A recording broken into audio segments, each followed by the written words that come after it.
some nice birdie pooped on my window.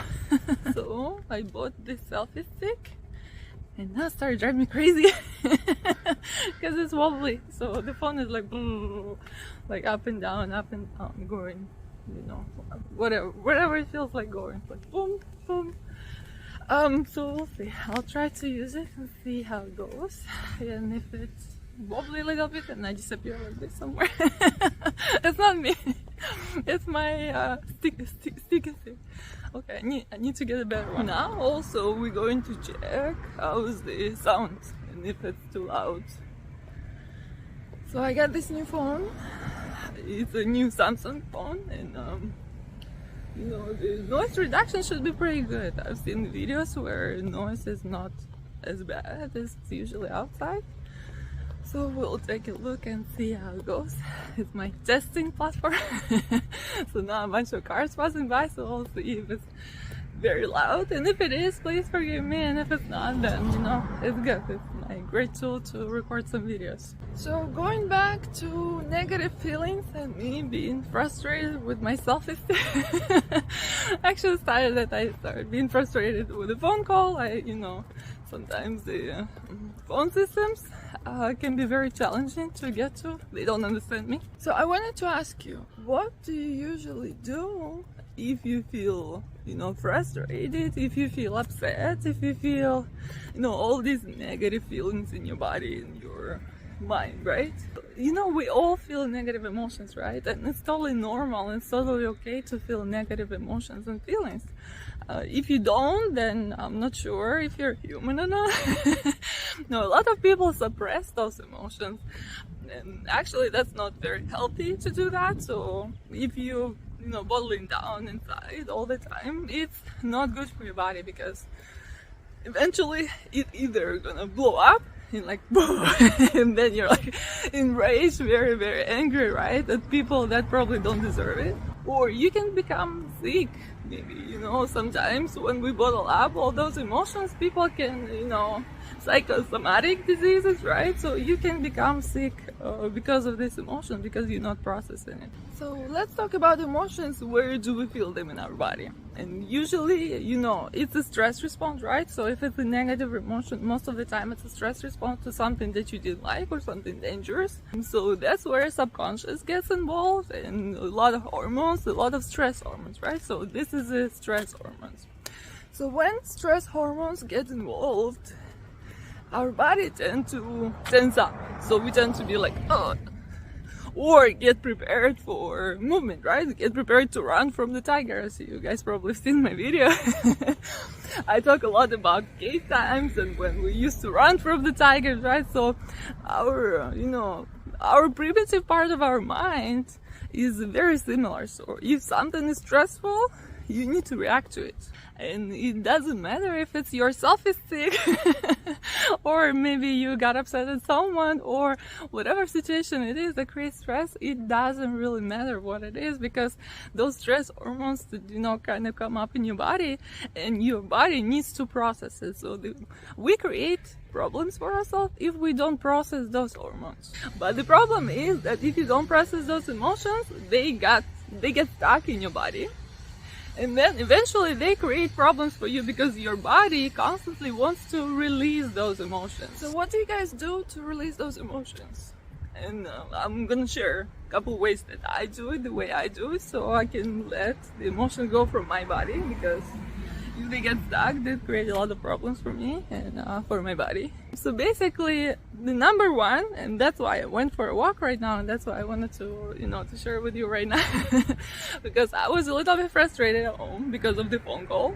So that's why I went for a walk, to, you know, physically move my body in order to release this stress and emotion, right? Because, you know, back in cave times, back in primitive times, what you did when you were stressed, right? When you saw a tiger, you got stressed, and you run from a tiger, or you punch a tiger in the face, right? So there are a few options, but all of those options in your body, when it's stressful, prepares you for certain response or for certain movement, right? And that's why we get certain hormones build up in our system. So it's very important to actually release those hormones. balance. That's why people that exercise regularly, they feel balanced emotionally more often, because exercise releases this stress from the body, right? It releases all this negative emotion from the body. So that's my number one tip. That's what I do. If I cannot go for a walk or go exercise or, you know, do something active, right? So what you can do, you can tense your body like for a few seconds, like this.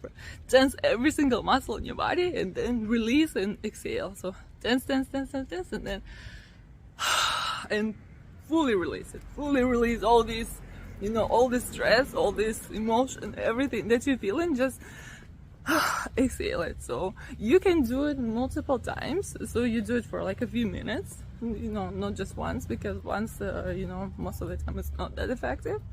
So again, release, tense, and then release, right? So release all of it, just feel release in your body, right? So this kind of creates this, you know, mimicking of exercise activity, because you're working your muscles, right? And all the hormones, stress hormones in your muscles they start moving, right? Maybe move a little bit, maybe shake it off, right? Just shake it off. Like what is it? The song, right? Just shake it off, shake it off. So that kind of stuff. So shake it up. Maybe move your body. Breathing. So breathing is also really important, because a lot of times when we feel a certain emotion, it gets stuck in our like this, right? So we inhale and then it gets stuck, and then it doesn't release. So tension in your chest, right? The movement and like fear, right? This fear gets stuck in your body, especially in your breathing organs. Basically, what you can do to release all this tension and stress from your body is breathing exercises. So just close your eyes, and imagine in front of yourself either a beautiful sphere with beautiful colors that will accept this negative energy coming from your body. And it's just visualization, right? So you don't have to be spiritual or think about it too much. Just imagine it. So, because for your brain, it's very important to process the images. It's very important to see the images and, you know, the connection. So if your brain sees the connection, okay, I'm gonna exhale and I'm gonna release it to a sphere that will process these feelings and emotions. For your brain, it's enough to process those feelings and emotions and let them out. Because if you just exhaling, it will help, but with the sphere, with visualization, it works so much better. It works like amazingly. So or you can imagine like a flame right next to you, very safe flame, so it doesn't touch you, but it's a flame for negative emotions that you're experiencing in your body and in your mind. So what you're gonna do, just close your eyes, take a deep breath in, and release everything. So just feel everything, all the negative emotion from your muscles, from your body, from anywhere, from your mind, right? Just all the negative emotion, just imagine them moving up and releasing with the exhale. And then those emotions go either into the flame and they disappear, they burn, or it can go into a sphere where they process and turn into positive emotion, right? Or you can do with them whatever you want, right? Usually for me, I like to do it this way, because it kind of, you know, transformation for me is important, because you can transform any negative feeling into positive feeling. And that's what you do until you feel that emotion in the body. So just, you know, focus on your body, see where you feel it, start inhaling, releasing, inhaling, releasing. And at some point you will get a little bit dizzy, so when you get dizzy, just make sure that you stop for a little bit. Because, you know, it's a lot of breathing, right? It's a breathing exercise, but maybe and then scan your body. So stop for a little bit if you feel a little bit dizzy, scan your body and see if you still feel the emotion in your body, and then you can repeat it after you feel a little bit better. So just make sure that you watch, that you don't faint, right? Because if you do too much, some people, you know, can be susceptible to it. So this is what I do, and this has been so helpful to release all the negative emotions and stress, because when we feel it, we need to let them out. because if you keep it inside, if you keep it bottled up, they actually hurt your body. Releasing is important. Hopefully those tips helped you. Hopefully try it out and see. Leave a comment below if you tried it and if it's helpful or if it's working for you, because for me those are the tools that work, and those are the tools that help me to release all the negative emotions, stress. So it's from my personal experience again. But always, as I teach you guys, always think whether it works for you or not, right? So if you see something on YouTube, if you see something anywhere and you're like, well, I don't think it will be working for me, don't use it, or try not to use it. So decide for yourself. This is my personal experience. It's not like professional advice or something, even though it's I've taken it from different books and whatever I've developed myself. So hopefully it helps, and let me know in the comments what you think about it.